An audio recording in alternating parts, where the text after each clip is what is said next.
Hello, everyone, and welcome to another episode of 30 Clean. I'm very excited to have as my guest today PBA touring professional, future Hall of Famer Sean Rash. Sean, thanks a bunch for taking time out to come chat. Yeah, thanks for having me today, Luke. Looking forward to this afternoon. Yeah. Especially want to say thank you because a couple weeks ago your wife Sarah had your third child, third girl. And so thanks for taking time out of baby duty or sacrificing nap time or whatever there. So Yeah, I would congratulations. say nap time's probably more what I would like to have. Yeah. It's, fun at times, of course, but wife's actually putting the little one down right now, and I'll take a nap after this. Okay. Yeah. Yeah. For those of you who haven't seen my first episode, the idea behind this is we're going to spend 30 minutes with different professionals. I'm going to have Sean kind of hit some career highlights, and I've got 5 questions I'm going to ask everybody that comes on the show. I'll have a couple of questions specifically for him, and then we'll talk some just kind of what's going on in the world of bowling. For the rest of the episode, we're going to do a little Strike Derby, Summer Clash, and PBA League to finish it off. But for those of you who are interested, I've got Sean's resume here pulled up on PBA.com. It's going to be in the description down below, and it's way too long for me to read it here. It'd probably take most of the episode. So why don't you hit the high points and some highlights and some of your memorable moments? I think the first one that sticks out is just winning my first year on tour, my rookie season, having the bowl of TQRs, PTQs, whatever you want to call it.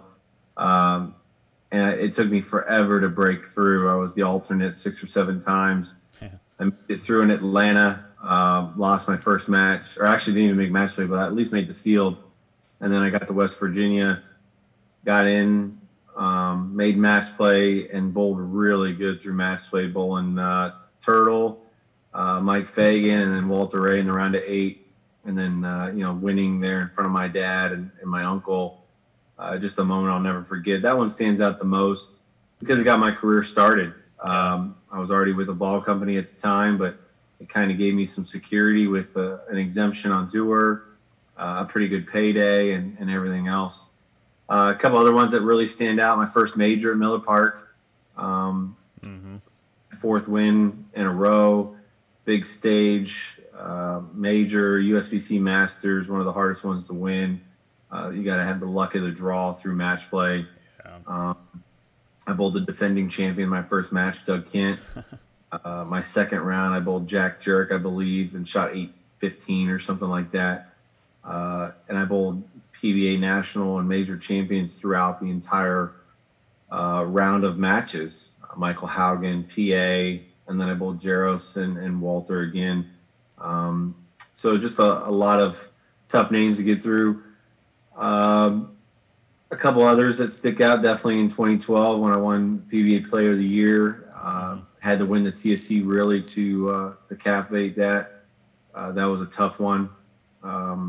With having such a dominant World Series early in 2011-12 season, not to win on the arena setting, I always wish we would have bowled in the Natural Bowling Center. I think I'd have another dozen titles or so. Yeah. Or at least a half dozen. Just a difference from the arena compared to bowling in the bowling center, just the comfort level. But winning the TSC, that was huge. Second major, everyone doesn't get a chance to win one, but let alone 2. Yeah. Captivated my player of the year, the only one I have right now. Hopefully I can find a way to be sharp and healthy enough in the future to get another. But and just a couple more recently, the doubles title with Matt Ogle. Yeah. Extremely special. People go why and ask the question because they count it as a somewhat half title, because it takes 2 to win that, right? But just to watch him fulfill his dream, a guy that doesn't bowl full time, has a great family and a great job at home, but to help him fulfill a dream of winning, we just clicked that week. Everything, our communication, we were in our own little bubble, didn't really get a whole lot of help from anyone, and just did it within ourselves. We didn't want to share a lot of information with anyone. We wanted to just kind of do our thing. We had a song we listened to every day to the bowling center and back. We roomed together, and we're great friends. And last but not least is my most recent title in the same building in Shawnee. I've won 3 times there. Yeah. But switching ball companies to 900 Global and winning the second week for my 15th title was huge. Yeah, I know Matt Ogle just a little bit, but he's just one of those genuinely good guys that it was really pretty cool watching the both of you win, but to see how encouraging you were for him and how happy you were for him too was really cool to watch. Yeah, it was tearful. We cried on Friday or Saturday, whatever it was, just to make the show. We were the underdogs. Nobody thought we had a chance. We bowled 279 the last game of position round to get on the show. No one thought we would beat Belmo and Bill the first game, and then we just ran the ladder.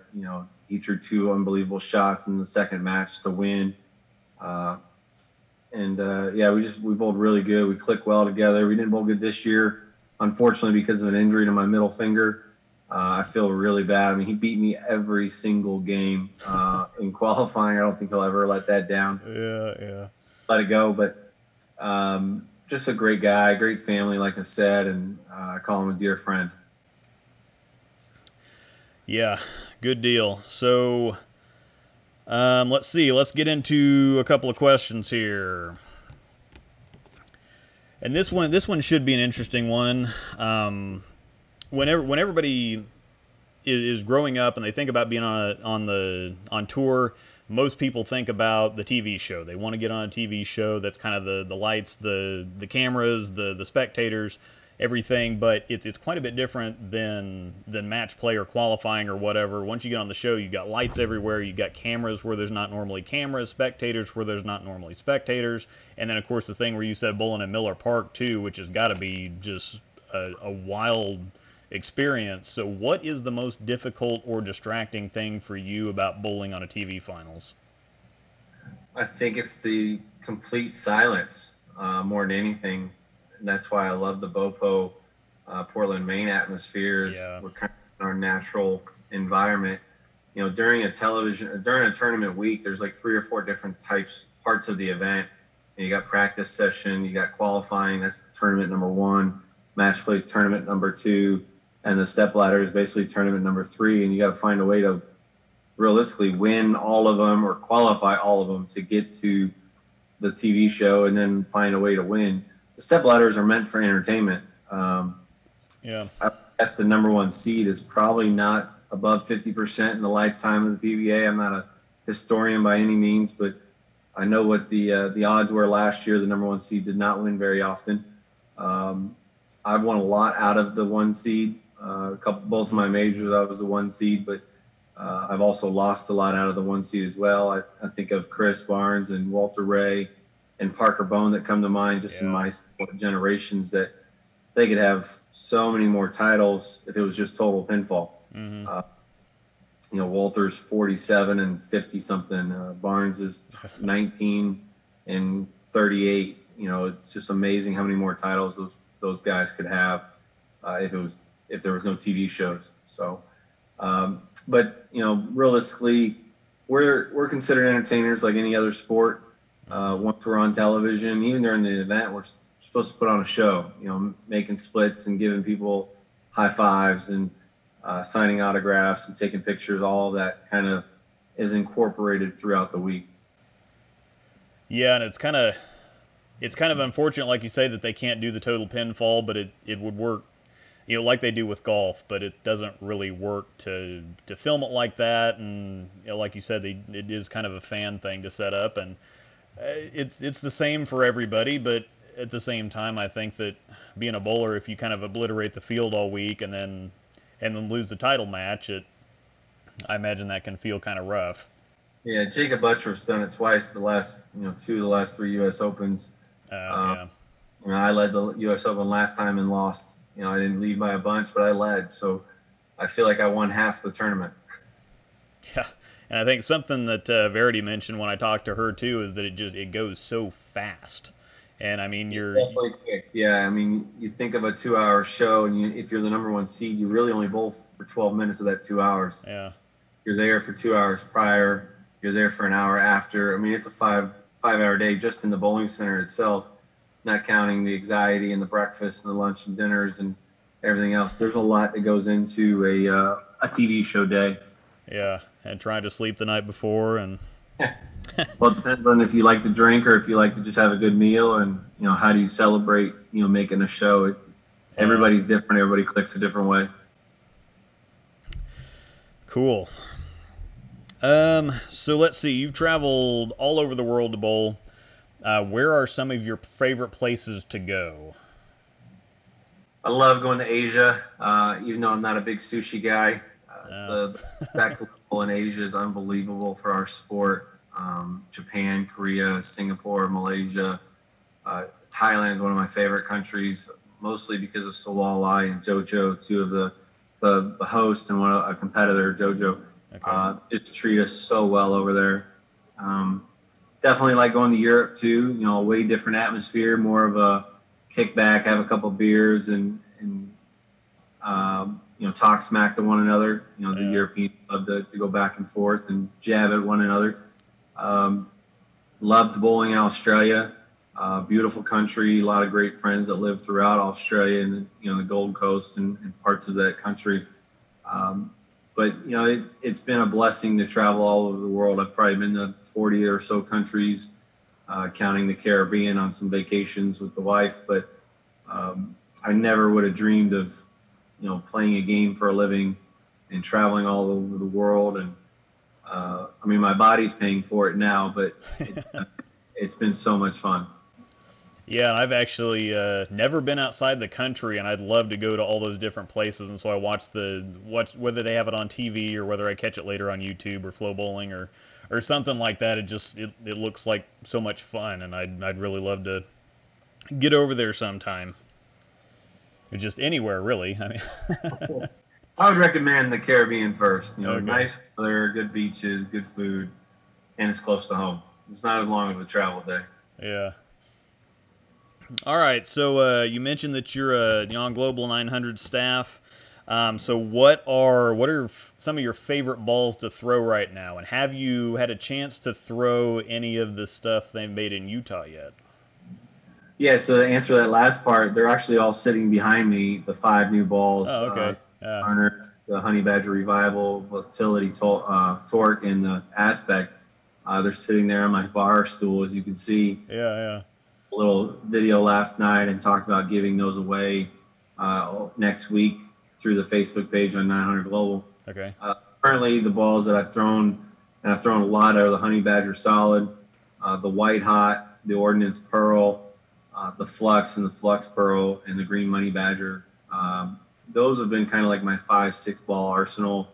The last couple that got released that are limited editions, the Pink Fury, really good, symmetric, solid. The Booyah Pro, everyone knows I'm not a fan of urethane, but this is one of my favorite urethanes. I'll be able to throw it for a little bit.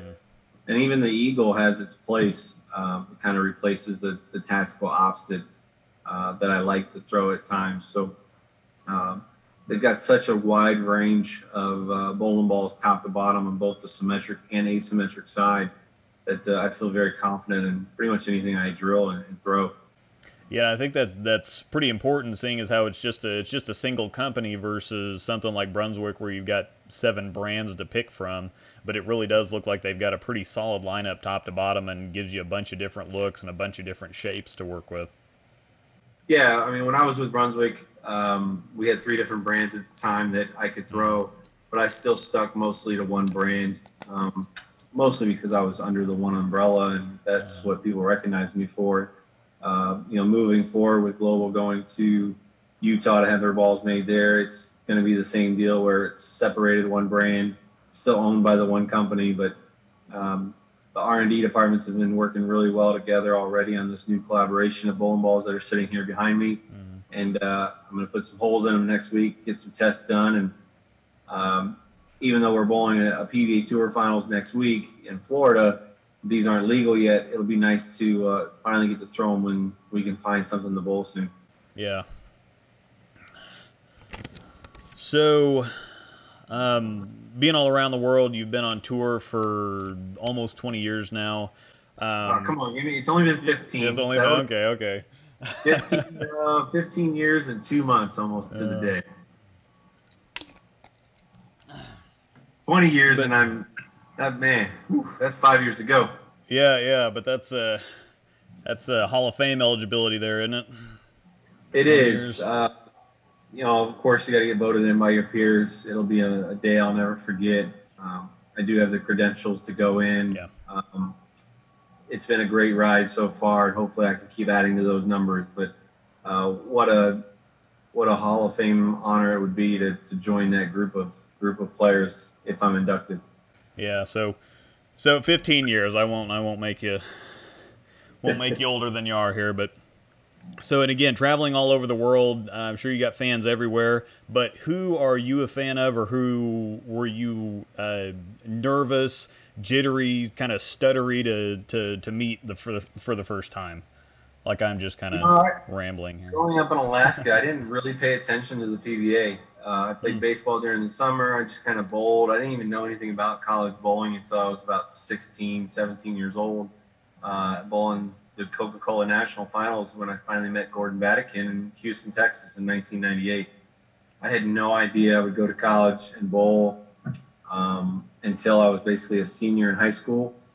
When I got to college, I finally started paying attention to the PBA because of alumni like Chris Barnes, Rick Steele-Smith, Justin Romig, and Lonnie Wallachek.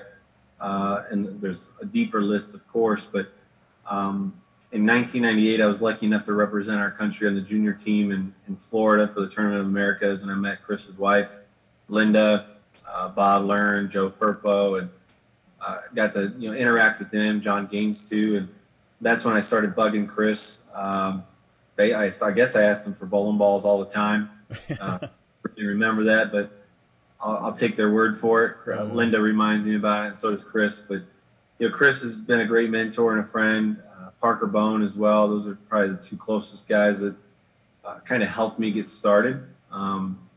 As I graduated from Wichita and started to go pro, Chris helped me get my first deal with Brunswick in 2002 when I was in school as an amateur. And then Parker took me under his wing as a pro, helped me travel around the world. And another guy named Dino Castillo, who's a part-timer on tour. We traveled a lot to Europe and Asia together. Those guys, I was never really nervous or anything. It was just trying to learn as much as possible.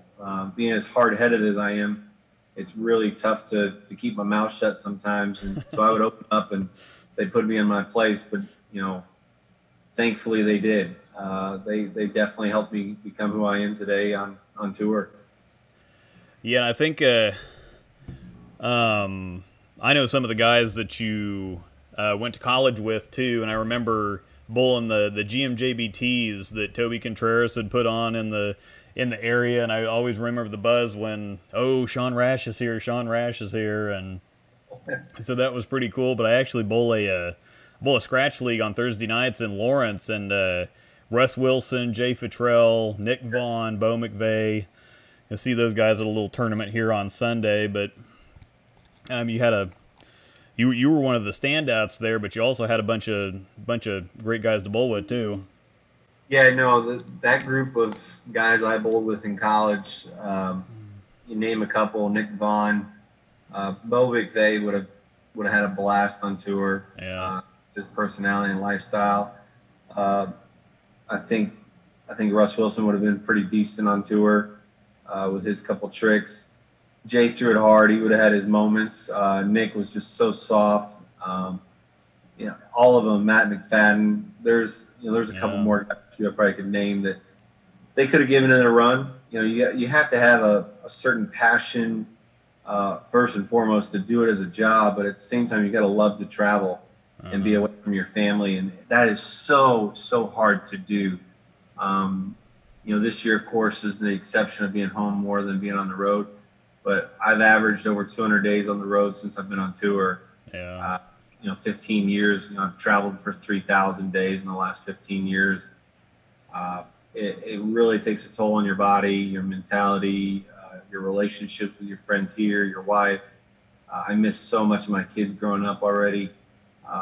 It sucks. I'm not gonna lie, but at the same time, there is those huge rewards when I come in the door and I see my kids running to me and giving me big bear hugs. Those are the ones that you live for. Yeah, and actually that kind of segues into the next couple questions I got for you. So what advice would you have for younger bowlers who wanna bowl in college, who wanna maybe try the PBA? What kind of advice would you have for them? What can they work on? What can they kind of prepare for? Yeah, so my biggest advice I've said for years is get your education. You never know when you're going to have an injury pop up. For instance, I've been battling a back injury for a couple weeks now, and we have a big tournament next week. Finally was able to throw some bowling balls the last couple of days after doing some physical therapy with the guy and some stretching and icing. I mean, I could barely get out of bed and lift my kids. So education first and foremost. The PBA and PWA tours were always going to be there at some point or some level of competition for the males and females. Learn as much as possible, gather as much information as you can, listen to the elderly, whether you want to or not, and enjoy life. I didn't enjoy college as much as most college kids did because of some of the rules we had at Wichita. But that helped me become a better player and a better person and understand some business side of things too. So I don't regret any of it. Do I wish I could have had a few more party nights and whatnot with some of the other guys I hung out with in college? Absolutely. But at the same time, I'm thankful for what the rules were in place from Gordon and Mark. Yeah. So those were the questions that I had to ask everybody, and so I've really just got one question for you specifically, but it's kind of a broader question. It's kind of connected to what we're talking about.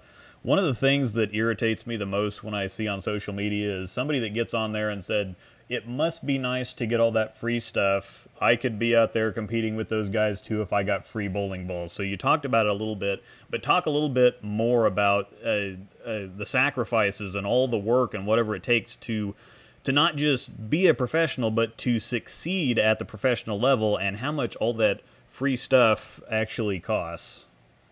Yeah, so I mean, we are very blessed to get bowling balls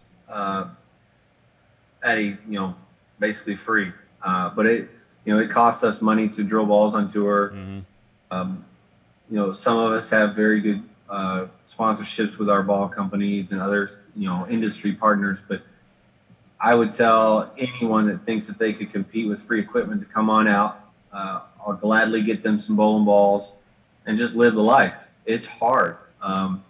It is such a tough learning curve from college to the pro level nowadays. Even when I came out, I thought it was hard. It's even harder now because there's less events.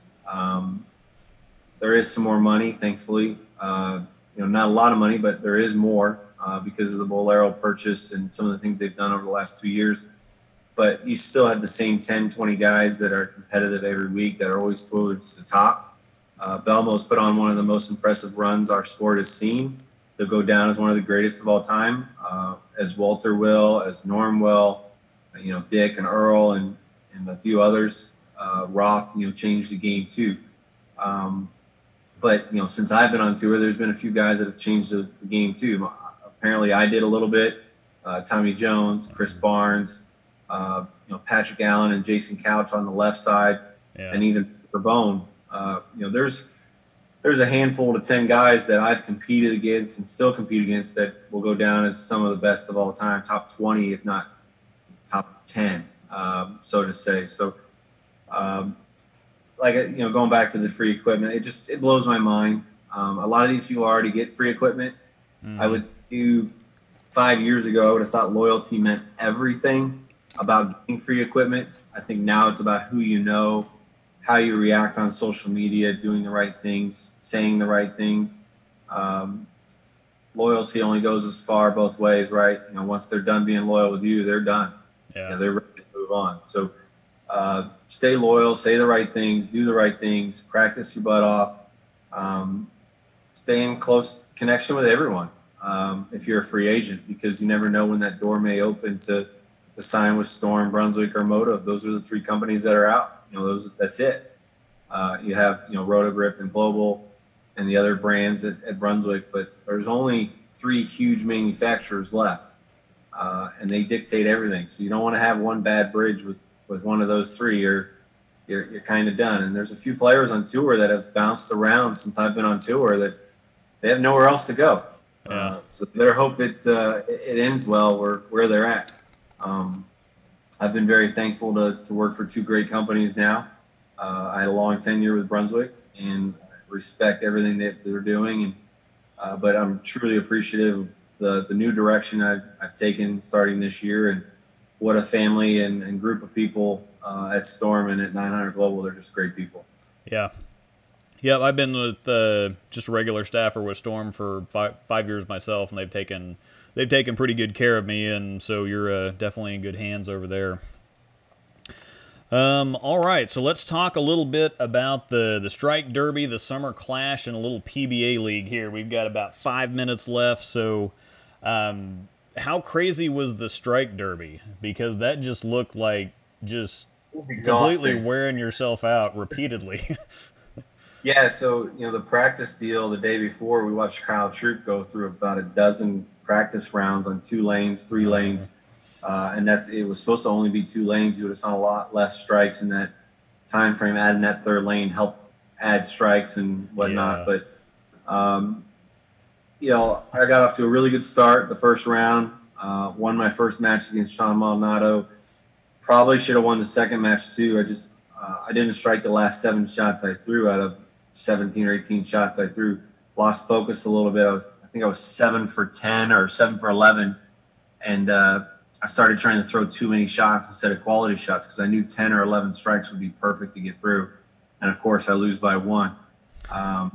So that kind of cost me a few bucks, and just lost a split second of focus. 2 minutes, and bam, it was gone. PBA Clash, though, man, I just talked about that today with Bowler's Journal, and what a different ride of emotions. We go through those events, and you're kind of like, you play with it a little bit to start. Winner take all, you kind of like, man, I hope I get through the first couple rounds and see what happens. Yeah. But when I got through the roll-off with Maldo, my swing really loosened up, and I really felt focused and in control of what was going to happen. I knew if I could survive the left lane that I was going to bowl for the trophy at the end of the day. That's sitting here right behind me on my bar. So yeah, and the Clash specifically was the Strike Derby was obviously a weird format too, but with the Clash, you get warmed up, and then you have the line of people that you go through, but you could be sitting there for 10 minutes since the last ball you threw, or 20 minutes, and I felt so bad for Shannon because she is so ridiculously competitive, and that she didn't want to be the first one out on anything, anywhere, bowling against anybody, but you sit there for 10 or 15 minutes, and some things change, and normally if you're in some kind of a match play situation or whatever and you've got to wait for some time, well, you get a couple warm-up shots, and that didn't happen. Your warm-up shot was counted, so... We waited 30 to 45 minutes. EJ was the last one to go. It was about 40 to 45 minutes before he threw a shot. I can tell you the same thing I said earlier. We wanted Shannon and Danielle to go out first or second in the early rounds because they're such shot makers. They practice more than the men do. They repeat better than we do.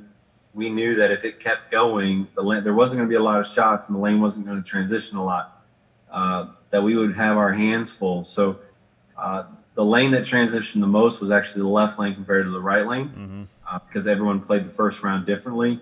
The second round, when Maldo and I had our 8-ball roll-off, we played the same part of the lane, so it created a nice little groove there, and everyone kind of got into that funnel. So we wanted the women out early because we knew that they would be tough to beat.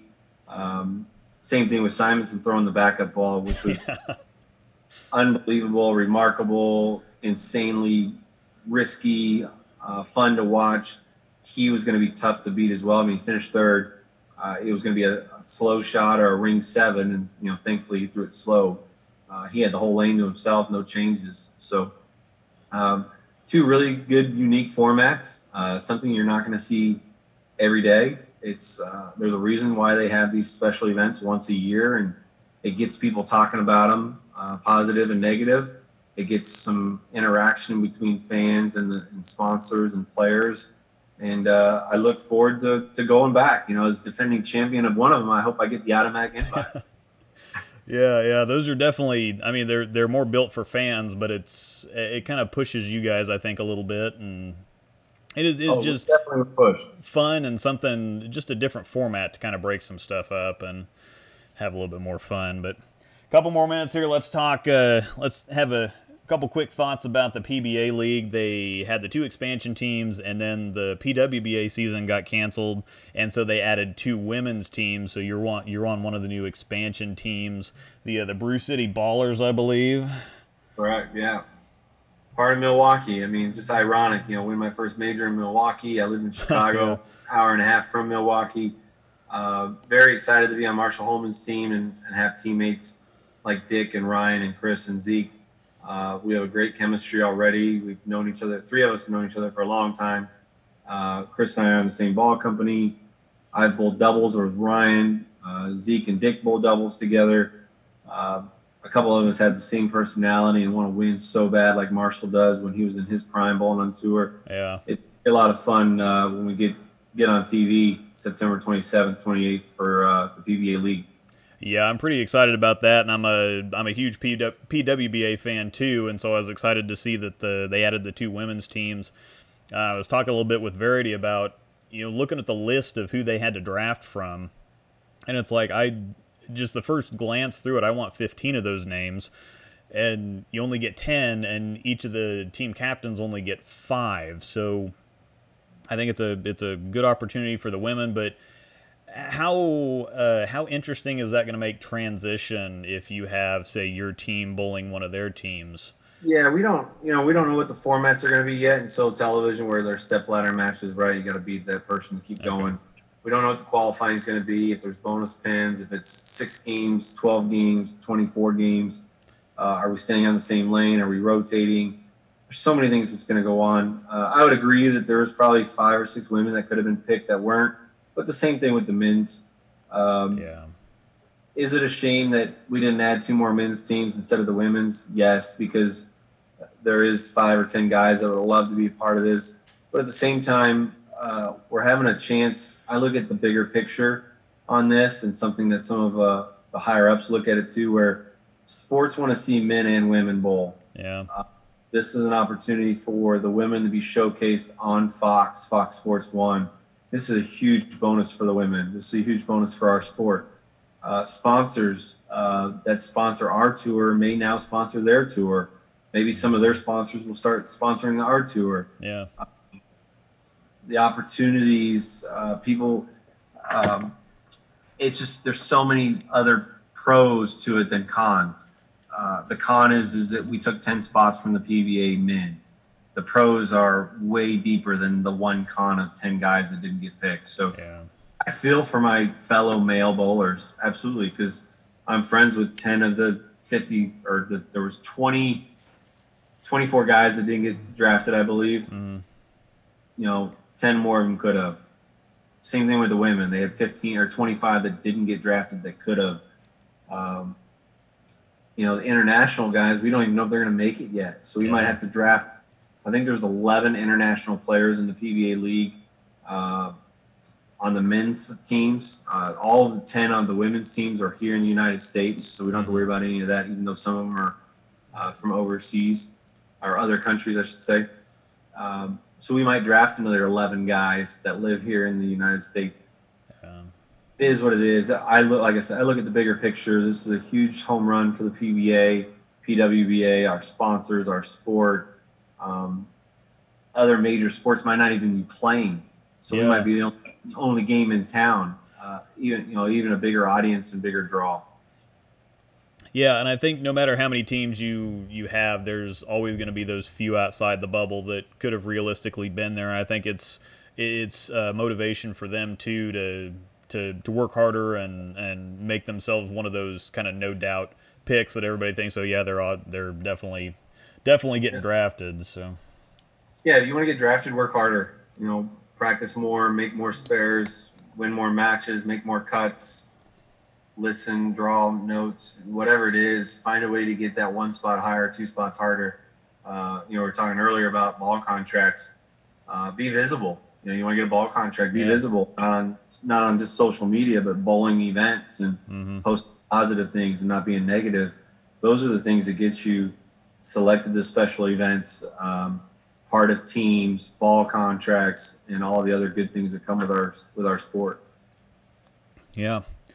All right. Well, yeah, we're at 30 minutes here, so definitely want to thank you once again for taking the time out to come chat. If anybody out there has any suggestions of who they want to see on the next episode, let me know, and I'll try to make it happen. But thanks again, Sean. Go take a nap. Cuddle the baby a little bit. Some more stuff to do around the house, but thanks for being on the day on this 30 Clean. I look forward to seeing who you have next, and take care. Yeah, thanks a bunch. Appreciate it.